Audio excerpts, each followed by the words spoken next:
Birla auditorium में ऋषिकुल के वार्षिक उत्सव का आयोजन किया गया। इसी वर्ष इसकी थीम रही कर्मण्ये वाधिकारस्ते। नन्हे बच्चों ने Bollywood, retro, Bhootnath, Kathakali, South Indian की थीम पर नृत्य प्रस्तुत किए। कर्मण्ये वाधिकारस्ते की थीम पर एक नृत्य नाटिका प्रस्तुत की गई, जिसमें कर्म की प्राथमिकता दर्शाई गई। हर व्यक्ति, चाहे वह माता पिता हो, विद्यार्थी हो, सैनिक हो, राजनीतिज्ञ हो, जिस भी कार्य को वह कर रहा है उसे पूरी लगन और ईमानदारी से करे। यही गीता में भगवान कृष्ण ने भी बताया है कि सभी अभिभावकों, अतिथियों ने वार्षिक उत्सव की भूरी भूरी प्रशंसा की। कार्यक्रम के मुख्य अतिथि हवामहल विधानसभा क्षेत्र के विधायक महाराजा बाल मुकुंदाचार्य रहे। विशिष्ट अतिथि शासन सचिव युवा मामले और chairman Rajasthan sports council doctor Neeraj के पवन रहे था। कार्यक्रम की अध्यक्षता पूर्व चिकित्सा मंत्री डॉक्टर राजकुमार शर्मा ने की। इस परिवार से, विजय परिवार से मेरा बहुत पुराना नाता है। जब मैं जयपुर पढ़ने के लिए आया उस समय मैं याद करना चाहूंगा उस महान विभूति को जिन्होंने शिक्षा की अलग जगाई चार दीवारी में। आज वो हमारे बीच में नहीं है, लेकिन उनके सपनों को साकार करने के लिए उनका पूरा परिवार जी जान से जुटा हुआ है।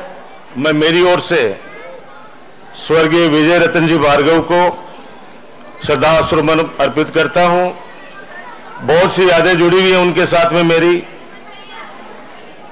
और जब मैं राजस्थान विश्वविद्यालय छात्र संघ का अध्यक्ष बना, उससे पहले जब मैं संस्कृत कॉलेज का प्रेसिडेंट था, उस समय विजय भाई साहब कहा करते थे कि जब आप विश्वविद्यालय के अध्यक्ष बनोगे तो बड़ी चौपड़ पे हाथी से मैं आपका स्वागत करूंगा। वो तो नहीं रहे उस समय, लेकिन मुझे आज कहते हुए खुशी है कि उनका जो सपना था, आदरणीय भाभी जी लता भार्गव जी ने, उनके बेटों ने, जब विजय जुलूस निकला था बड़ी चौपड़ के ऊपर, तो मुझे आज भी याद है 2000 की बातें। ये दो हाथी वहां पे खड़े कर रखे थे और बड़े फूलों से मेरा स्वागत इन्होंने वहां पे किया। मैं सौभाग्यशाली हूं कि इस परिवार का मैं भी एक सदस्य हूं। सुख दुख के अंदर हमेशा हम लोग एक दूसरे के साथ में रहे हैं, आगे भी रहेंगे। आज विजय सीधे सेकेंडरी स्कूल के अंदर भी उस समय एक बच्ची ने टॉप किया था पूरे राजस्थान को। क्या नाम उस लड़की का? फरजाना। टॉप किया था उस समय। उसमें राजस्थान को टॉप करना बड़ी बात हुआ करती थी। आजकल तो मैंने दिल्ली के अंदर मेरे एक दोस्त की बिटिया का सिलेक्शन हुआ, तो मैंने पूछा बेटा कितने परसेंट पे एडमिशन कट ऑफ गई है? बोले वहां पे जो लास्ट कट ऑफ गई है वो 100% गई है।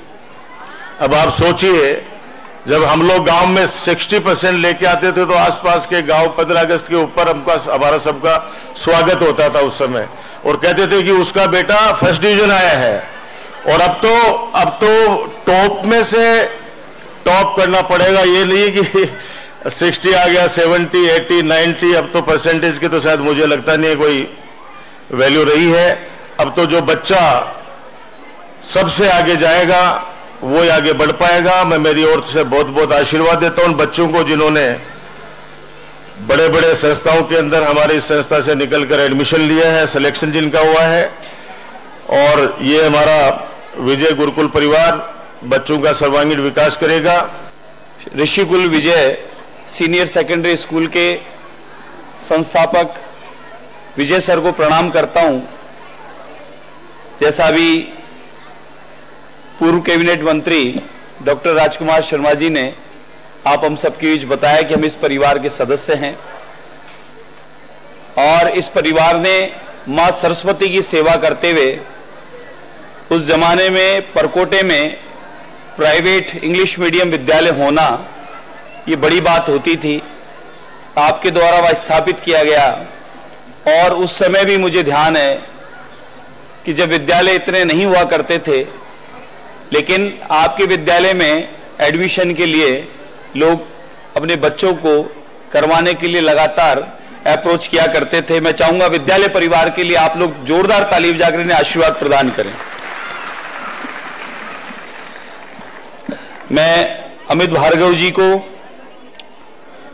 और सम्माननीय सभी गुरुजनों को बहुत बहुत साधुवाद और धन्यवाद देता हूं कि आपने विजय सीनियर सेकेंडरी स्कूल से और ऋषिकुल विजय सीनियर सेकेंडरी स्कूल तक का इतना बड़ा सफर और इतनी बड़ी संस्था परिवार तैयार करके आज संपूर्ण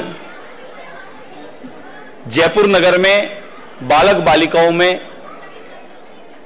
अध्ययन के साथ साथ शिक्षा के साथ साथ चरित्र निर्माण का भी आप लोग काम कर रहे हैं, उसके लिए आपको बहुत साधुवाद है।